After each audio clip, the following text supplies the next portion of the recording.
Hey, welcome back to TechMaker. This is Scraping the Web with Ruby Part 3.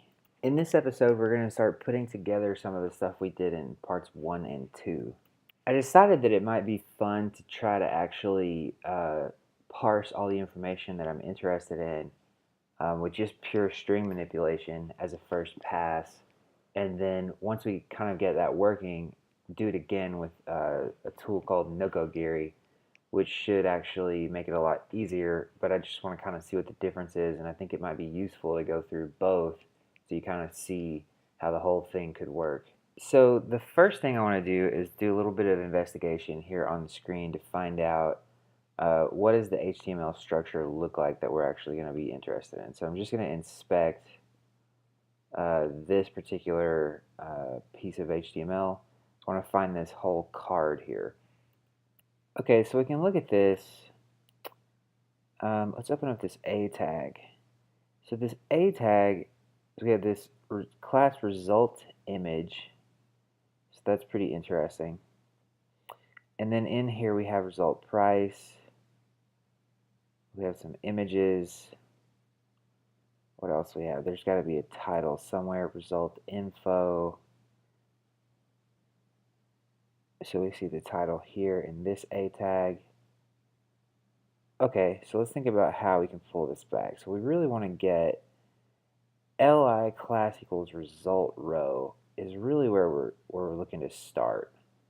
And it looks like I don't see any other list elements in here. So it looks like we can use this closing list tag as kind of the endpoint. So to get started, as usual, we're going to jump into IRB.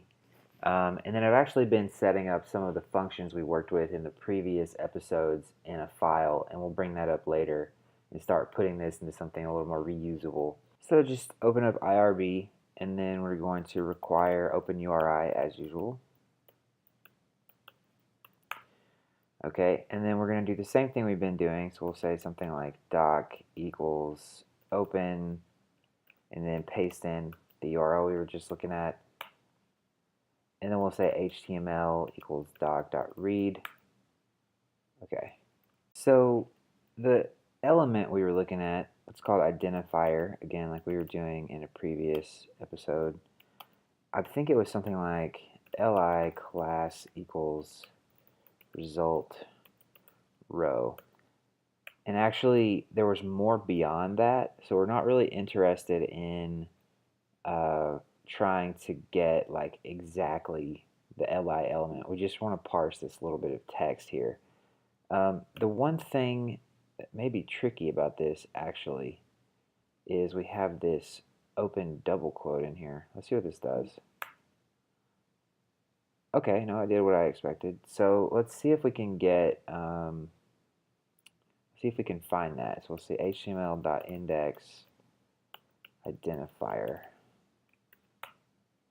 Okay, so we've got one. So let's see what that looks like. So we'll say HTML 7, well I can just do underscore, and then we'll do dot dot parentheses underscore plus 300 and a closing bracket. So we have this Kew Gardens, large, sunny, one bedroom. So what would be nice is if we knew, so there should be 120 of those on the page. So if we're finding all of them, we should be able to do HTML scan identifier dot count.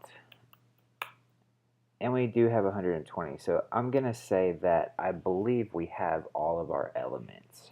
So I pulled out the code that we worked up in the first episode in this file, and right now I'm not going to actually import it directly and do much with it, but I've put it here because we're going to need to massage it a bit to get it to work with what we're actually doing here, because this actually was from a different site, so it shouldn't work exactly the same, but I think a lot of the logic will overlap. And I was just looking, and I think what I need to actually do to get to the next step is extract a function out of this find items thing here, which I wrote up. Now we didn't call this find items, but we did have this logic with the variable name slightly different. So I'm going to write a new function, which is just really this core, and we'll go from there. So the first thing I want to do is just create a function called find item. I don't know what arguments it's going to take yet. I'm going to copy this. So it looks like we need an index and an identifier. I know we need an identifier for sure. As far as the index is concerned, suppose we can do that and just set it equal to 0 if we don't provide one.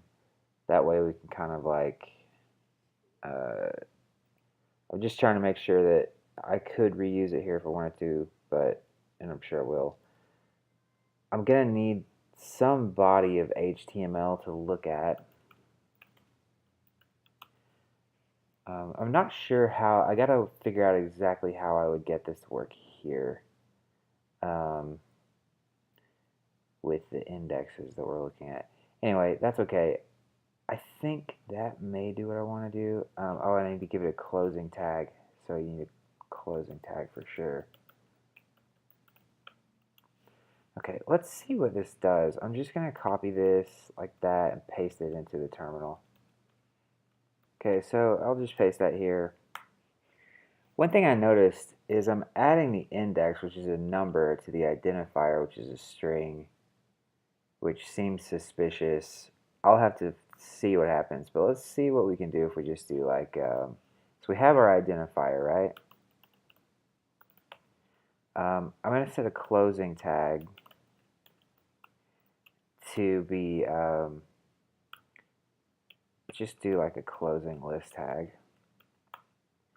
And then let's try to find items. So we'll see if this just magically works. And closing tag. And I'm not going to give it an index. Nope. Okay, so I broke something somewhere, so I need to do a little research. I'll be right back. So it looks like what we were trying to do before was actually get the content within the tag. So this should have been identifier.length. So in the case of the headlines in the first episode, this would be the starting point of the headline, so the index. So that's exactly where the tag started. But then we were adding identifier.length to actually axe the tag, so that we were just getting the text. But in our case here, and this is what I was saying with having to massage this a bit, we really want to get the whole thing, just to have the tag encapsulated. So we want to grab the whole HTML block so that we can work with it. So what I'm going to do is just kill this, well, maybe I can just axe the plus. I mean, I know it's just kind of a silly variable setting, but that's fine. So I've been playing with this a little bit, and I made a few changes to this now, or I need to make a few changes. So what we actually want to do is get the start equals the HTML.index of the identifier. This looks different enough at this point where I'm just like not going to worry about reuse at the moment. I'm just going to deal with that later. Right now we just want to be able to find the item. The finish over here, I'm going to modify this because this does essentially do what I want, but I want to just make this where I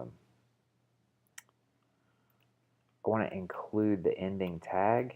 So I'm just going to do closing tag dot length here, and we'll give this a shot. So copy this and let's see what we get. So let's just paste that here, and then we'll run find item HTML identifier closing tag.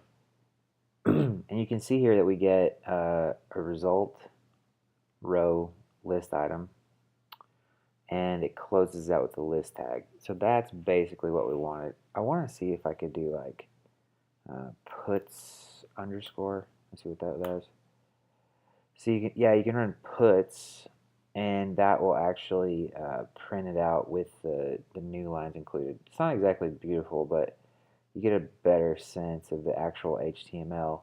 So this way we can look through it a little bit and kind of see what all is in here. So we can see the price, $750. We can see the date, February 26th over here. So that's the date this was posted. We have a title. We have another price here. It's 1 bedroom. We have this result hood for the neighborhood, presumably. Let's see. So that's pretty interesting. I was hoping there would be like a zip code or something, but maybe that's not important at the moment, or maybe I'm just not seeing it. But for now, I think we've got a good amount of stuff to work with, actually. So one thing we might want to do, first of all, let me try to close up some of this stuff so that's not all at the bottom of the screen. Let me zoom in a bit. One thing we might want to do is change this to say like find tag, because that's kind of what it does at this point. Like it finds the entire tag. And then we might want to have one called like find content, and it might take in, let's say like well, it's going to need some kind of HTML. It's going to need to take in an identifier also. Let's call it a selector though, like CSS selector. And let's also give it a closing tag for now. That's kind of, maybe we leave that off. Let's see if we can do it without it. So there are simple and complicated versions of what we're trying to do, and this time class equals result date is sort of the complicated one. So in a perfect world, you could just have time class equals result date and make that your identifier like we did up here, and then strip out this February 26th from there. But in actual fact, we really want to be able to just pass in something like result date and then figure out that this is what we're trying to pull back. Because we're going to have all this extra stuff and a lot of tags, and it's unpredictable when you will have just a clean tag that you can just use, or when you're going to have a bunch of other stuff you have to skip over, like unique IDs and so on and so forth, which you can't predict. So on that note, let's just build this out and see what we can come up with. It may be a little bit rough at first, but we'll clean it up later. So we'll say something like selector location equals HTML.index of the selector. Okay. Then what we want to do is find the closing bracket. So we'll say closing bracket equals HTML selector location (-1). So the selector location is here, and in properly formatted HTML, there would never be one in this proximity. So we can just start there and look to the end of the string and find the first closing bracket. So we can say HTML selector location to the end of the string .index, and what we're looking for is this thing. Okay. Then we'll say next opening bracket equals HTML closing bracket. And that should, I'm getting a little carried away with the variable names here. They're extremely explicit. So say that's actually closing bracket location. So then we'll say closing bracket location ... to the end of the string .index of that. So we have the closing bracket and the next opening bracket, and what we want is to return back the HTML from the closing bracket location to the next opening bracket, and that should also be a location. I need to start abbreviating stuff. So that Probably will actually include them, if I'm guessing, but let's just try it. I'm just going to paste this. We can always come back and mess with it some more. Okay, so I'm going to run this find item one more time, and then I'm going to store that in a variable called listing. And then I'm going to paste in that code we just wrote, find content HTML selector. Okay, so let's run find content. Let's pass in our listing, and let's just grab like result price, for example. It really shouldn't make any difference which one we use. Okay, so I did something wrong in there somewhere. So find content listing result price. Where was that? So what did I end up pulling back? So I ended up pulling back result row. It's because I need to. So if you look at listing, you can see that I have this result row here. So I pulled back probably the correct indexes, but it's not centered around the right content. So it's pulling back those indexes relative to the actual entire listing, not the little snippet of HTML we were looking at. So I need to fix that. So what I discovered is that I left off a little bit of this. So what I need to do is say for the closing bracket location, that needs to be relative to the entire HTML string, not just its location within the specific time tag. So the way that we kind of have this is like if I start at the selector location, I'm starting like right here, right? So this closing bracket location is like it starts at this R basically, and it counts up to here, and it says how many spots is that? Like how many like characters is that? And then that gives me a number.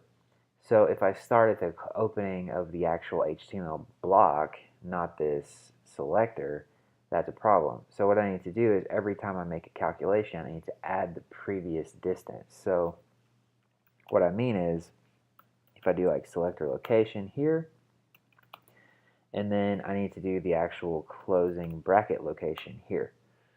So that way I'm including the entire stretch in there. So the final thing I want to do is actually on this one I want to do plus, well, let's see how I can do this. I think I'm actually going to do it in this particular return.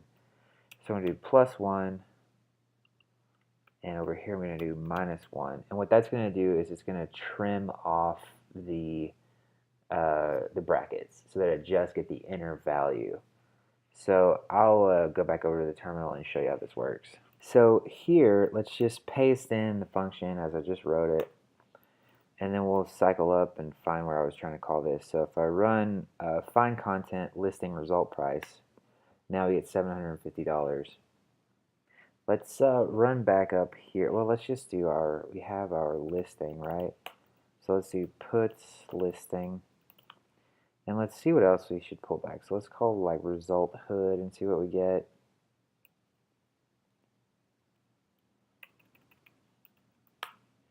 So we get Kew Gardens, New York. Let's do puts listing again and look at what we've got here. Housing. Let's see what that is.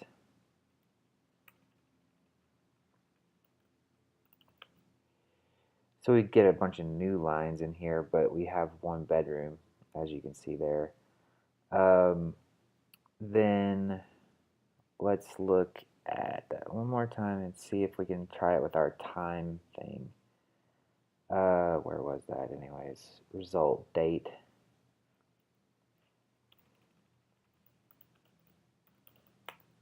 Cool. So essentially what we can do here is just pass in any class we want and pull out the information that's relevant. that is all the time I actually have this morning to put this together. So tomorrow, what I'm going to do is come back in here. What we're going to do first is look at how to wrap this with objects and methods so that in the end what we end up with is some kind of like apartment listing object that you can call a method on and say like listing.price, listing.publish date, things like that.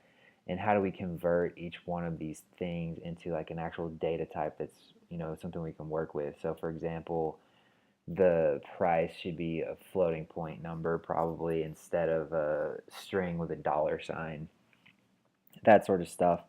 And then we're going to actually run through it with the code that we wrote for iterating through all the pages. So we'll go through each page, take every listing, put it into an object, and then we'll have a whole data set of things that we can actually do stuff with. So that'll be pretty cool.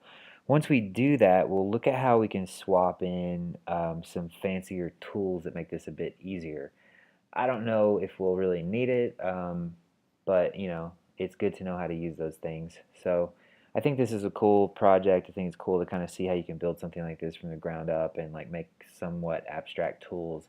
I like doing this because even though it's sort of oversimplified and doesn't fit every single use case, it shows you how you could start thinking about if you wanted to build, more advanced tools and that sort of stuff, kind of maybe what the foundational ideas could be. So anyway, it's definitely worth doing. So on that note, thanks for watching, and I'll talk to you next time.